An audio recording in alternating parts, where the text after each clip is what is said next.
Hello, আসসালামু আলাইকুম friend. সবাই কেমন আছেন? আশা করি সবাই ভালো আছেন। আমি আপনাদের দোয়ায় ভালো আছি। আজকে আরও একটি লং ভিডিও নিয়ে চলে আসলাম আমি ঝুমুর আপনাদের জন্য। আশা করি ভিডিওটি সবাই পুরোটা দেখবেন আর কেমন হয়েছে কমেন্ট করে অবশ্যই বলবেন। তো আমি আজকে না, মানে কয়েকদিন আগে কিন্তু ভিডিওটা করেছি, দেওয়া হয়নি। তো আমি বাগানে গিয়েছিলাম আমার খালাম্মার সাথে, আমার খালুর সাথে। তো বাগানে ঘুরতে বেড়ানোর সময় তো ভাবলাম ভিডিও করে নিই, আপনাদের সাথে শেয়ার করব ভিডিওটা। আপনারা তো সবাই চাইলেই কিন্তু দেখতে পারেন না, এত সুন্দর বাগান, এত সুন্দর ক্ষেত।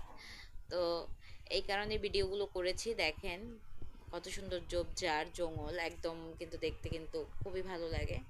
তো আমার কাছে কিন্তু অনেক ভালো লেগেছিল, তাই কিন্তু ভিডিওগুলো করেছি। তো গাছগুলো দেখেন কত, একদম দেখতে অনেক মায়াই লাগে।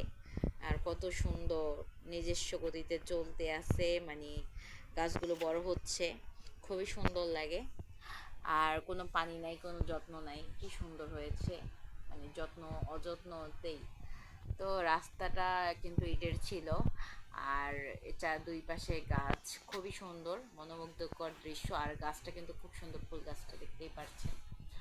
তো সব মিলিয়ে কিন্তু অসাধারণ। আর আমি হাঁটি আর ঘুরি, আর খুব ভালো লাগে দেখতে সবগুলো গাছগুলো। মানে এই যে অনেক আলু গাছ, কিন্তু আপনারা যদি খেয়াল করে দেখেন দেখতে পারবেন অনেক জংলে যে বন আলুগুলো, ওই আলু গাছগুলো অনেক অনেক হয়েছে, প্রচুর। আর খুব ভালো লাগে দেখতেও। তো এই যে দুই পাশে কিন্তু গাছ আর গাছ।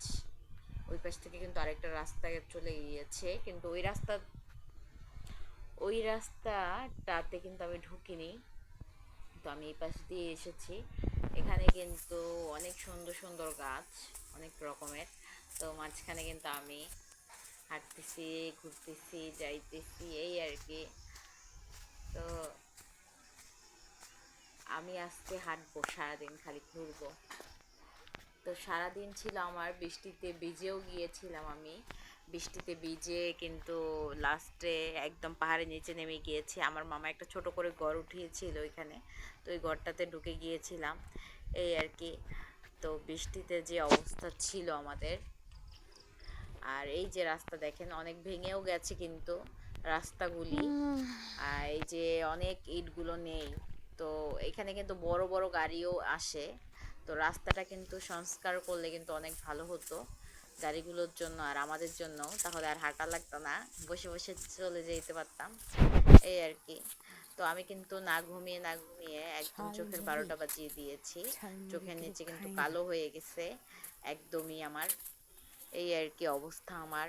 আর প্রেশার একদম লো, শরীরের অবস্থা খুব খারাপ। আর এই দেখেন, আমার কিন্তু ঝোপঝাড় দেখতে খুব ভালো লাগে, বন জঙ্গল। তো এই কারণেই কিন্তু চলে গিয়েছিলাম বাগানে, খুবই ভালো লাগে তাই ঘুরতে গিয়েছিলাম ওনাদের সাথে। ওনাদের কিন্তু বাগানের মানুষরা গাছ কেটে ফেলেছে, মানুষগুলোরা। তো কে কেটেছে জানে না। তো এই কারণেই কিন্তু গিয়েছিল দেখতে। আর এই দেখেন পরিবেশগুলো কি সুন্দর, খুবই ভালো লাগে আমার কাছে দেখতে। ঘরবাড়িগুলো, এক একটা ঘরবাড়ি এক এক ঘরবাড়ি থেকে কিন্তু অনেক দূরে, এক এক জায়গা থেকে। তো আমার কাছে মানে সব কিছু দেখতে, গাছগুলো দেখতে খুব ভালো লাগে। খালি পুরো বাগানে ঘুরতে ঘুরতে গাছ দেখতে দেখতে গিয়েছি, কোন গাছটায় কি ফুল ফুটলো, কেমন হলো, আলু গাছ কোথায়। আলু গাছ দেখলেই কিন্তু উঠাতে মন চায়, কিন্তু আলু উঠানো কিন্তু এত সহজ ব্যাপার না, খুবই কঠিন। কারণ আলু খুঁজতে খুঁজতে মাটি, তারপরে কিন্তু বের করতে হয়, অনেক ভিতরে থাকে। চাইলেই কিন্তু, মন বললেই কিন্তু বের করা যায় না, সম্ভব হয় না, এই আর কি। তো আলু গাছগুলো দেখলে কিন্তু মায়ায় পড়ে যায়, ইচ্ছে করে তুলি। কারণ এই আলুগুলো এত মজা রান্না করলে, আপনার মেইন যে আপনারা বাজারের যে আলু খান আর ওই আলু হাজার গুণ কিন্তু তফাৎ, অনেক বেশি মজা হয়। একদম মোমের মতো মুখে দিলে গলে যায়, আর খুব মজা, ওইটার টেস্ট হচ্ছে আলাদা, এই আর কি। আর এখান তো অনেক বেশি কাদা, কাদা হয়ে গিয়েছে, কিন্তু এই কাদার মধ্যেও আপনি পাড়া দিলে পড়বেন না, এটা হচ্ছে বালি কাদা যেহেতু। এটা কিন্তু দেশবাড়ির মতো পিছল হয় না, এই আর কি। তো খুবই সুন্দর কিন্তু দেখেন বৃষ্টিতে কাদায় কি অবস্থা। তো ওই পাশ থেকে কিন্তু আরেকটা রাস্তা ছিল, এখানে আমি আর পাড়া দিইনি, ওই পাশ থেকে রাস্তাটাতে আমি গিয়েছিলাম, এই আর কি। এই পাশের রাস্তাটা দিয়ে আমি যাচ্ছি, দেখেন আপনারা।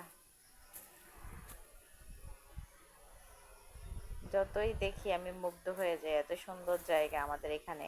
তো আমি ভবিষ্যতে কিন্তু বাড়ি করলে এরকম জঙ্গলেই করব, খুব সুন্দর লাগে আমার, ভালো লাগে। তো আপনারা কেমন করবেন জানি না, কিন্তু আমি কিন্তু এরকমই করব, আমার অনেক অনেক ভালো লাগে। তো সবাই ভালো থাকবেন, আর ভিডিওটি ভালো লাগলে লাইক কমেন্ট সাবস্ক্রাইব করতে ভুলবেন না, পাশেই থাকবেন, এই আর কি। তো কার কেমন লেগে